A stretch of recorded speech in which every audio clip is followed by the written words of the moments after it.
안녕하십니까. 이어서 경남 뉴스입니다. 학교 폭력과 관련한 내용을 전해드릴 때마다 연속적으로 나오는 소식이 해당 학교 측이 피해 학생을 제대로 보호하지 않았다는 얘긴데요.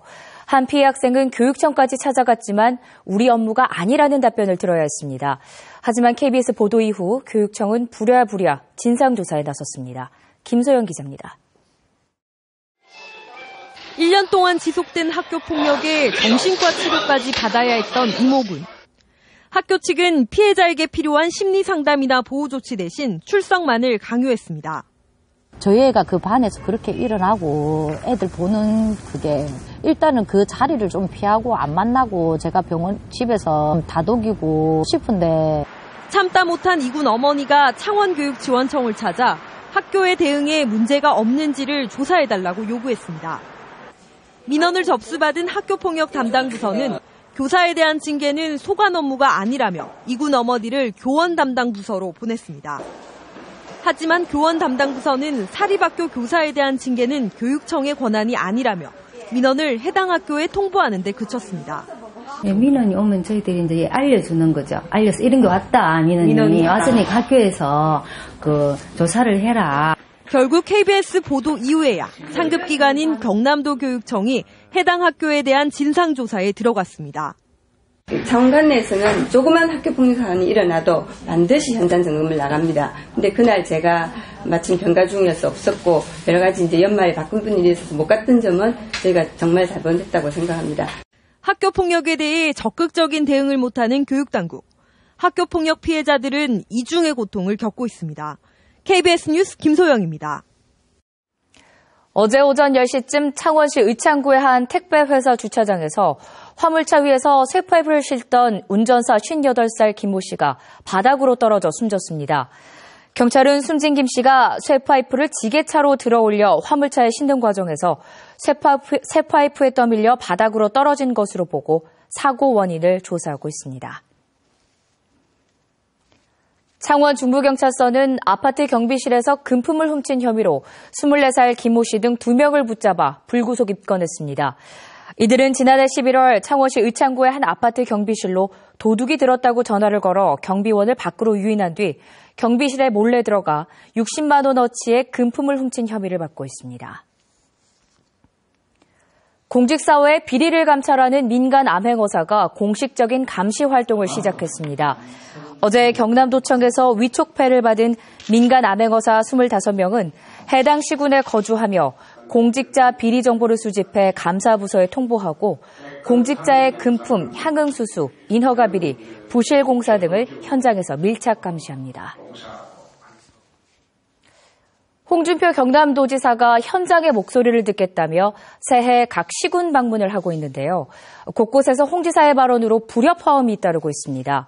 김해에서는 교육장에게 지사가 말하는 도중에 건방지게 말을 자르느냐며 호통을 쳤습니다. 천현수 기자입니다. 홍준표 경남도지사의 새해 시군 방문 12번째 차례인 김해시. 기관단체장과 간담회 자리에서 무상급식 예산을 두고 홍 지사와 성기용 김해 교육장 사이의 언성이 높아졌습니다. 성 교육장은 홍 지사가 자신을 향해 지사가 말하는데 중간에서 건방지게 자르느냐며 고함을 쳤다고 주장했습니다. 경남 18개 시군 교육장들은 홍 지사가 교육계를 무시했다며 사과를 요구했습니다. 홍준표 지사는 일선 시군을 방문하며 행하고 있는 경남교육청과 교육과정을 비판하는 발언에 삼가라. 홍 지사 측은 공식 석상에서 도지사 발언 도중에 성 교육장이 말을 가로막았다며 사과할 사람은 예의를 지키지 않은 성 교육장이라는 입장입니다. 지난 22일 거창군을 방문한 자리, 홍준표 지사는 구치소 유치에 반대하는 것은 잘못이라고 말해 반대 지역민들이 홍 지사가 탄 차량을 막는 소동이 벌어졌습니다. 창원시에서 홍 지사는 창원시의 광역시 성격은 어렵다고 잘라 말했습니다. 안상수 창원시장은 계속 추진 의지를 밝혀 갈등입니다. 그건 대통령 공약에 들어가서 대통령이 약속하면 되는 겁니다. 진주시에서는 남부내륙 고속철도가 조기 착공되지 않고 있는 것은 지역 국회의원 탓이라고 비난했습니다. 동행사에는 초청 안 한다. 새누리당 경남 국회의원들은 공동 성명을 통해 도민에게 걱정을 끼치는 발언이라며 홍 지사에게 강한 유감을 표시했습니다. KBS 뉴스 전현수입니다. 집안 구석구석 널브러진 전선을 꼼꼼히 확인해 보셔야겠습니다. 손상된 전선을 대수롭지 않게 여기기 쉬운데요. 자칫 큰 불로 이어질 수가 있어 주의가 필요합니다. 이준석 기자입니다. 한 낚시용품 매장이 검은 연기에 휩싸였습니다. 전선이 끊어지면서 불꽃이 튀어 가연성 물질에 옮겨 붙은 겁니다. 실제로 지난 한 해 부산에서 발생한 화재 2,000여 건 중 24%, 480여 건이 전기 화재였습니다. 실험을 통해 전기 화재의 위험성을 알아봤습니다. 콘센트에서 흰 연기가 나더니 요란스런 소리와 함께 불꽃이 커집니다. 욕실과 주방에서 사용하는 콘센트에 먼지나 물이 들어간 경우를 가정한 겁니다. 지직하는 소리는 그 도전로가 형성되는 과정입니다. 도전로가 어느 정도 형성이 되고 나면 그 도전로를 통해서 전기가 통하게 됩니다. 전선이 가구에 눌린 상태를 가정한 실험에서도 똑같은 상황이 재현됐습니다. 실험에서처럼 전선이 끊어지거나 이 같은 콘센트에 먼지가 쌓이면 순식간에 큰 불로 이어질 수 있습니다. 전선의 손상 상태를 수시로 확인하고 무거운 물건에 눌려 전선이 끊어지지 않도록 주의해야 합니다. 항상 먼지가 많이 쌓여 있습니다. 이런 먼지는 조금만 불씨만 생겨도 화재가 될 수 있기 때문에 항상 그 주위는 깨끗하게. 지난 한 해 전기 화재로 발생한 재산 피해는 14억 6천여만 원. 생활 속 전기 안전을 실천하는 일이 중요합니다. KBS 뉴스 이준석입니다.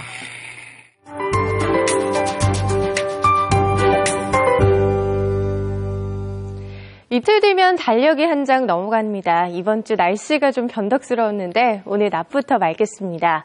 아침엔 크게 춥지 않으셨죠? 하지만 낮부터 찬바람이 약간 강하게 불겠습니다.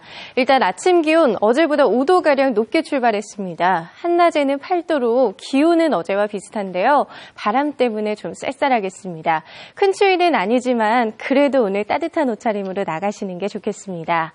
현재 위성 영상 보시면 아직 동쪽 지역을 중심으로 구름이 많은 상태인데요. 앞으로 구름이 빠져나가면서 낮부터는 맑은 날씨를 되찾겠습니다.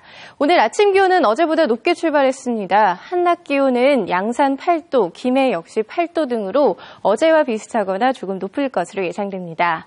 서부 지역도 낮부터 하늘이 맑겠습니다. 바람이 약간 강하게 불기 때문에 오늘 시설물 관리를 잘 하셔야겠습니다. 오늘 낮 최고 기온은 산청 5도, 진주 7도가 예상됩니다. 물결은 0.5에서 최고 3m로 먼바다의 오후부터 점차 높아지겠습니다. 이번 주말은 하늘이 맑겠습니다. 아침에는 반짝 춥겠고요. 낮엔 좀 기온이 올라갑니다. 기상경보였습니다. 다음은 저희 KBS 창원방송총국의 이웃돕기 성금을 보내주신 분들입니다. 밀양시 상동면 길곡분여회, 주식회사 서원유통 탑마트 김해시 진영점, 거창읍 교촌길 성균관 유도회 오두석 거창지부장, 거창군 마리면 마리주민자치위원회에서 각각 20만 원씩 보내주셨습니다. 함안군 가야읍 덕전마을 백세 장수사랑방 회원, 창원시 명서동 밀양슈퍼에서 각각 20만 원을, 의령군 용덕초등학교 학생과 교직원 15만 6천 원, 밀양시 산내 여성소방대 여러분이 15만 원을 맡겨주셨습니다. 김해시 복명중학교 정소군 등 학생회에서 12만 2천 원, 거창군 거창읍 구산노인회관 11만 원, 거창군 거창읍 김천리 숲 할아버지 경로당에서 10만 1천 원, 함안군 산인면 어연 실버 경로당 회원들이 10만 원을 기탁하셨습니다. 합천군 쌍백면 내초 경로당, 밀양시 삼문동 옥합 경로당, 함안군 대산면 신대마을 주민, 함안군 대산면 매산동 농가반 경로당에서 각각 10만 원씩 보내주셨습니다. 함안군 대산면 매산동 경로당, 함안군 칠서면 신기 본동 경로당, 창원시 의창구 용동 박한옥 씨, 창녕군 영산면 권정호 씨가 각각 10만 원을 맡겨주셨습니다.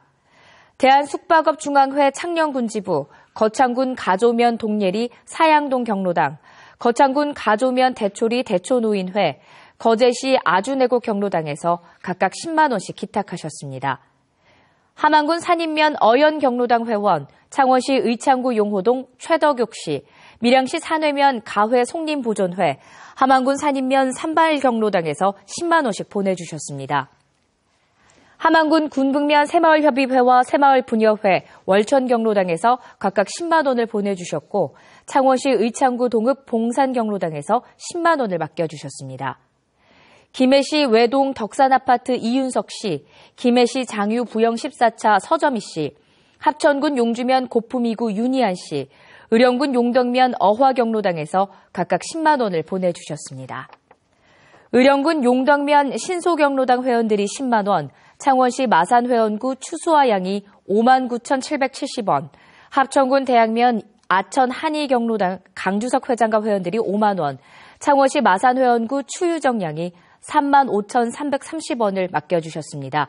성금을 보내주신 분들께 감사드립니다. 창원시의 유기견 분양 반환율이 82%로 전국 평균 42%를 크게 웃돌았습니다. 창원시 농업기술센터는 지난해 유기견 1,700여 마리를 포획해 1,400여 마리를 분양하거나 반환했고 225마리는 자연사였으며 90마리는 보호하고 있다고 밝혔습니다. 창원시는 현대화된 보호시설과 관리, 인터넷을 통한 유기견 공고 시스템이 분양 반환율을 높이는 데 한몫한 것으로 설명했습니다. 통영시가 올해 열리는 한산대첩축제에 임진왜란 당시 참전한 중국 장수들의 후손을 초청할 계획입니다. 통영시는 노량해전에서 이순신 장군과 함께 전사한 등자룡, 계금 장군 등의 후손들을 초청하는 방안을 검토하며 이를 위해 오는 3월 중국 광저우 운부시를 방문해 자매결연 의향서를 체결한다고 밝혔습니다. KBS 뉴스를 마칩니다. 고맙습니다.